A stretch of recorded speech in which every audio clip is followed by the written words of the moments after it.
This Saturday, Wembley Stadium in the UK will be dominated by Germany. Why? Because Borussia Dortmund and Bayern Munich, two of the Bundesliga's top sides, in fact, the number 1 and 2 sides this season, will be contesting the final of the UEFA Champions League. They've both had a dream run to this point. Let's take a step back and look at their road to the UEFA Champions League final. This weekend sees the final of the most elite club football competition in the world. It's the Champions League final. This time around, it's an all-German affair with Borussia Dortmund and Bayern Munich going head-to-head at Wembley Stadium in London. Let's take a look at how they got there.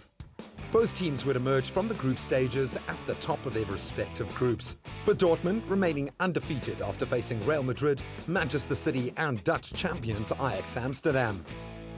In the round of 16, Dortmund progressed comfortably when they defeated Shakhtar Donetsk 5-2 over 2 matches, whilst Bayern comfortably cruised past Arsenal of England, which included a devastating 3-1 away win at the Emirates.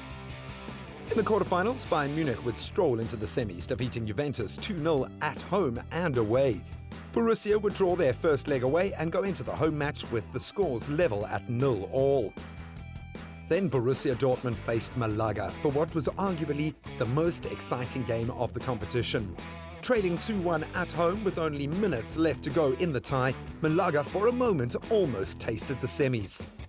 Then Marco Reus scored Dortmund's equaliser in injury time, but it still wouldn't be enough because of the away goals rule.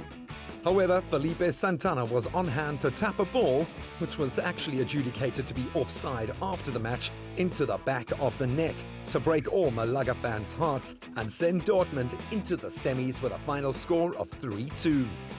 With Dortmund and Bayern now both in the semis, they met Spanish giants Barcelona and Real Madrid respectively, and brushed past the star-studded sides 6-1 and 7-0 to announce Germany's dominance over European football.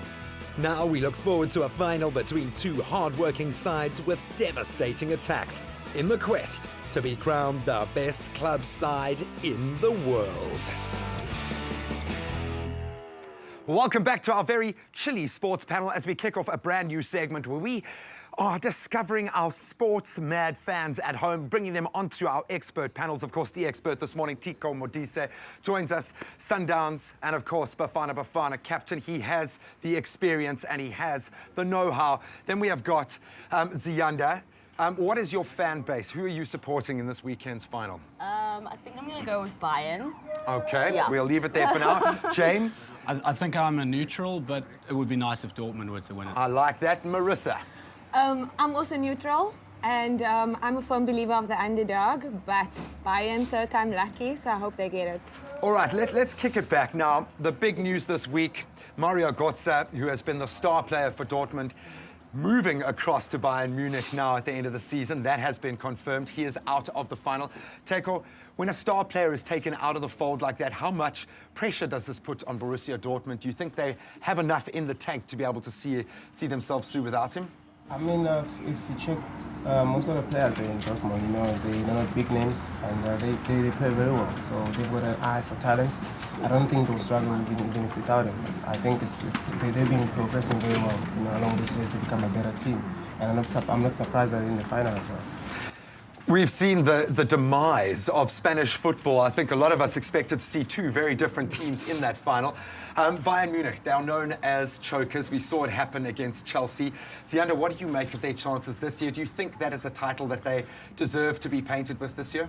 I think that the team itself is such a juggernaut of a team, and they've pretty much dominated not just the Bundesliga, but you just saw how they just dismantled Barcelona. So I think if you want to contrast it to last season Champions League final, no one really expected, Chelsea to win that game. I think everyone was expecting Bayern to put it off. And it was more about, for me watching, it was more about them losing as opposed to Chelsea winning.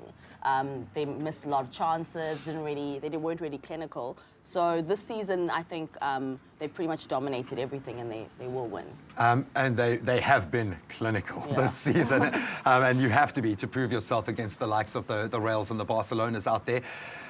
What do you think has made German football so strong this year, James? If we look at how strong both of these sides are, Borussia Dortmund, how much they've gained over the season, what do you think has been that defining factor, man? Well, it's hard not to look past the coaches. Klopp and Heinkes have both had brilliant seasons, but I think it's you still need to look at the fact that these teams have put this long-term process, in this long-term plan into effect. Yeah. They've started these youth academies and they just play brilliant football. They play the same football at grassroots level and they play it through to the first team level. All right.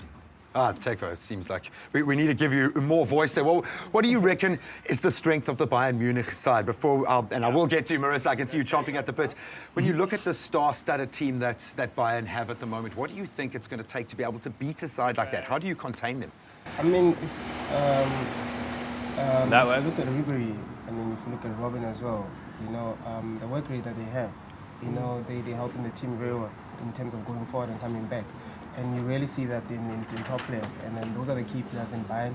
And you know the quality they possess going forward. So they worked well in terms of their defensive abilities, but now you can see the goals that they've been scoring, you know. And I see them winning the cup because last year they were in the final as well. So they want to rectify what happened last year.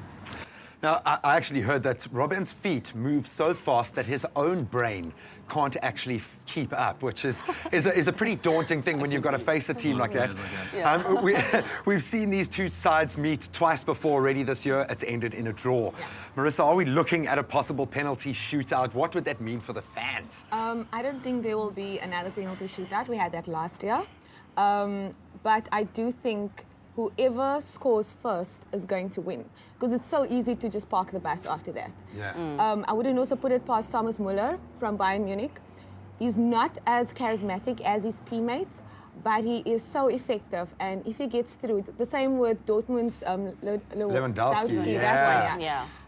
clinical, and if they go for it, you know, they cut through a defense like a hot knife through butter. And it is all about which defense is the strongest.